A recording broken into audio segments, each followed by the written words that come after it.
mooy le taux de scientifique ci réew mi ngir mën a jëmmal aussi souveraineté bi ngeen di wax ak jëmmal orientation bi ñu bëgg ci géopolitique internationale bi ñu bëgg a jëm jërëjëf. jërëjëf Ablaye genre question yi moom daf may neex lool ndax dama bëgg léegi suñu débat Pastef ñu gën ko orienté ci yooyu daf may neex lool ma la ciy félicité parce que réew capital humain moo koy tabax réew mu la ëpp capital humain moo la gën a mën a avancer booy waxtaan ak chinois yi dañ la naan ñun chinois yi dañ koy wax tubaab yi nii wax ko américains yi nii ne leen ñun mënu leen ñu téye ndax benn ñoo leen ëpp ñoo leen ëpp li ñuy former ay ingénieurs par année les chinois forment des millions d'ingénieurs par année millions laa wax de c'est vrai que quand ils sont 1,4 milliard 1,3 milliard mun nañu former ay millions mais soo dajale woon àdduna bi yëpp li ñuy former ingénieur mennum Chine li muy former moo ko ëpp dañ la naan ñun mënalata ñu téye ndax ñoo leen ëpp ingénieur deuxièmement ñoo leen gën a bari lu ñuy liggéey chinois amul noppalu chinois amul temps bu mu ne ma ngay dem julli ji wala ma ngay lii mi ngi lii travailler 24 heures sur 24 ñii suñu liggéeyee ba guddi dem ñeneen jël guddi gi ba fajar ci ñoo xam ne tey ñëpp xam nañ ñi ñoo jiitu ci àdduna ana ñun kon la question de la formation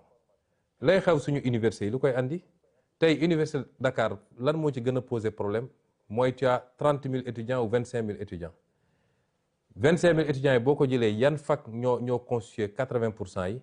fac lettres ak fac droit soo jëlee fac sciences yi boo leen dajaloon ñoom ñëpp gëwma ni mat nañu 5% ci université ba comment faire pour renverser cette tendance là mu commencé nag ci formation professionnelle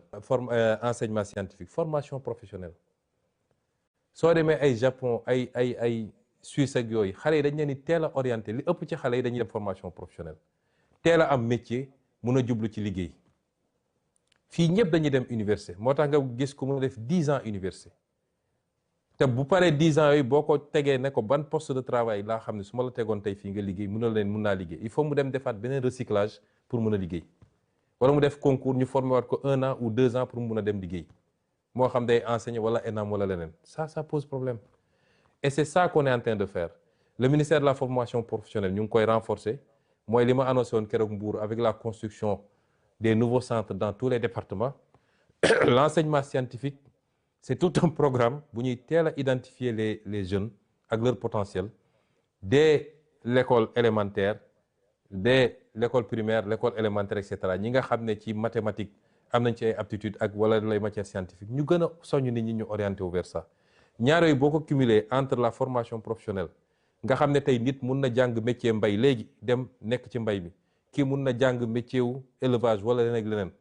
moo gën jël filière littéraire ba def ci bac plus nangam te suñ la nee liggéey mënoo liggéey réew mu la ëpp tey ma foofu laay daanelee ma jël réew mu mel ni Iran lan moo ko permettre mu résister boo war a mun a defar ay ngànnaay yoo xam ne ñu naan ay supersonique ak yooyu dafa teel a investir sur les ingénieurs bokk na ci réew yu ëpp ingénieur dans le Golfe kon ñun dañu war a inverser tendance boobu loolu bokk na ci suñu vision ak suñu programme te ñu ngi ko commencé dès à présent moo tax société léegi nag yi ñuy créer ak yeneen type formation yi c'est pour pouvoir travailler à inverser un peu cette tendance et créer beaucoup plus de scientifiques dans ce pays dans les métiers du numérique dans les métiers les plus poussés dans la médecine également dans l'intelligence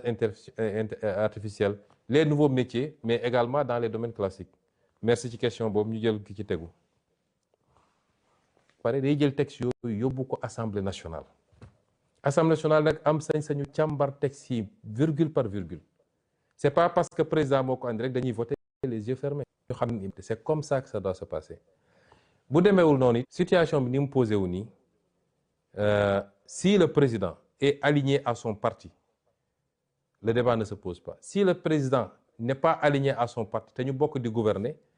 on est dans une situation que je qualifie moi de cohabitation douce une cohabitation douce parce que parti ba moo yor majorité assemblée nationale moom jusqu'à preuve du contraire moo yor premier ministre ba keroog président ne premier ministre bëggatuma kon suñu demoon ba bokkuñu gis-gis ci ñu war a yore réew mi on est dans une cohabitation douce raisonnable et raisonnée suñuy contradiction ñu koy gérer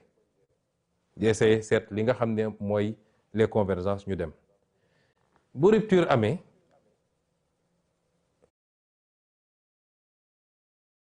entre nous te population yi xaaruñu obligé aussi de gérer parce que la ñu xeex ak l'intérêt de ce pays moo mag foofu suñu jëmm kenn ku nekk ci ñun moo xam président nga tudd lañ la woowee moo xam premier ministre lañ la woowee moo xam honorable député moo xam monsieur le maire la nga xam ne moo taxaw ñu xeex ba ay bakkan rot ci moo ëpp jëmm yooyu foofu moo ëpp sax république bi parce que république dafa war a nekk au service de cette vision et de cette cause pour qu'on réalise ce qu'on doit réaliser pour le peuple sénégalais ma jël question bi ci tegu. dem ci diaspora bi premier intervenant diaspora bi muy diaspora Europe je précise mi ngi nekk Pays-Bas mu di Casimir bi lay jox kàddu gi bu ñu paree ñu dem diaspora Afrique. Bonjour monsieur le président. C'est Casimir. Bonjour Casimir. Donc de ma question suivante. Monsieur le président bi nga ñëwee Milan da nga def benn présentation presse plan de redressement économique et social. ma jëloon ci kàddu di doon laaj est-ce que aujourd'hui les entrepreneurs plan de redressement économique et social est-ce que am na ay canaux yoo xam ne dañ ci mën a ñëw pour ñooñu teg ñu ci yoon ñu mën a jàppale le gouvernement ci liggéey bi nga xam ne ni dafay renforcer les faits solides pour accompagner le gouvernement dans cette politique là di leen jaajëfal baax. jërëjëf Casimir ci laaj bi ñu ngi nuyu waaye Europe yëpp dinañ fa ñëw bu sedd bi jeexee rek ndax man ñemewuma seen sedd yooyu ci xeex bi ñu ngi leen ci dellu félicité bu baax. di wax tamit ni question bi nga laaj dafa am solo mais importance bi ñu jox diaspora bi ñëpp xam ngeen ko moo tax président Diomaye dafa teel a wax ni dafa bëgg ñu instituer la journée de la diaspora muy une première pour jëmmal symboliser un peu l'importance qu'on muy une première. Secrétaire d'État au Sénégal de l'extérieur xam ngeen liggéey bi mu ciy def mu am solo aussi Amadou Chérif Diouf nga xam ne ci yéen la bokk gis nga responsabilité à toutes les responsabilités DG excellent mais compétence seetloo sama communication l'urbanisation du Sénégal à travers tout le Sénégal loolu rek mën na ko régler les 2200 milliards ou quelque chose comme ça qu'on envoie uniquement pour la consommation comment les orienter mën na régler la question de la consommation tout en générant des activités li nga wax mooy liggéey bi tey nos priorités c'est l'élevage c'est le dina xaw a jafe am na lu ma fi taxawal loo xam ne ci réunion bureau politique wax naa ko mettre en place benn kuréel boo xam ne liggéey nañ ci ak ñu bëri ñoo xam ne am nañ ci expérience parce que ñi doon gérer ay structures yoo xam ne ci loolu la jëm pour que ñu xool donte ñun d'ici la diaspora qui veulent entreprendre parti bi teel leen détecté mun a qui veulent entreprendre parti bi teel leen détecté mun a recenser leur projet accompagner leen ci formation orienter leen fi ñu war a dem leur projet accompagner leen ci formation orienter leen fi ñu war a dem loolu ou directeur général ou ministre mun na def lu ëpp solo fuuf dans la construction du développement te soxlawul titre bu ñu koy signer un mercredi du conseil des ministres yooyu la ñu war a gën a mun a yooyu la ñu bëgg gën a renforcer gën a promouvoir pour le bien de tout le monde.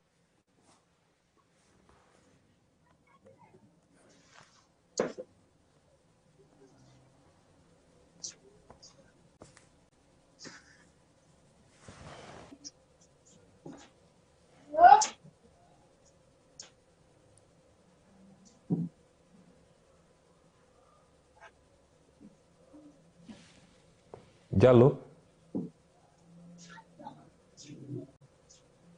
Merci président. Merci président. Oui. Karamba Dramé. Vous avez la parole. Oui. Karamba Dramé. Vous avez la parole. Non, c'est Karamba Touré. Non, c'est Karamba Touré.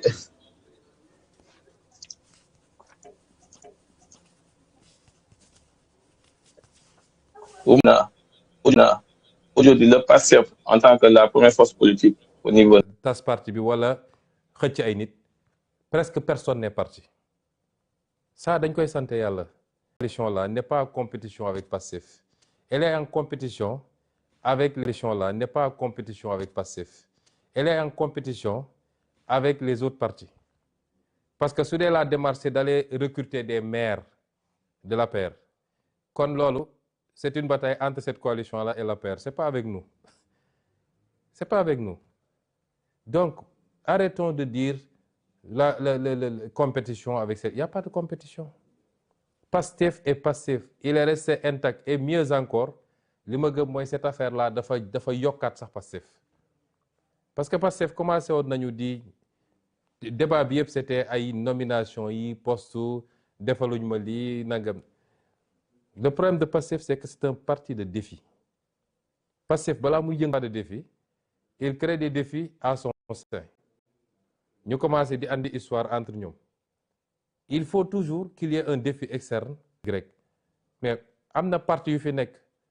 ëpp doole, ëpp ancrage, ëpp militant. Te vous ne parlez pas de ces partis-là.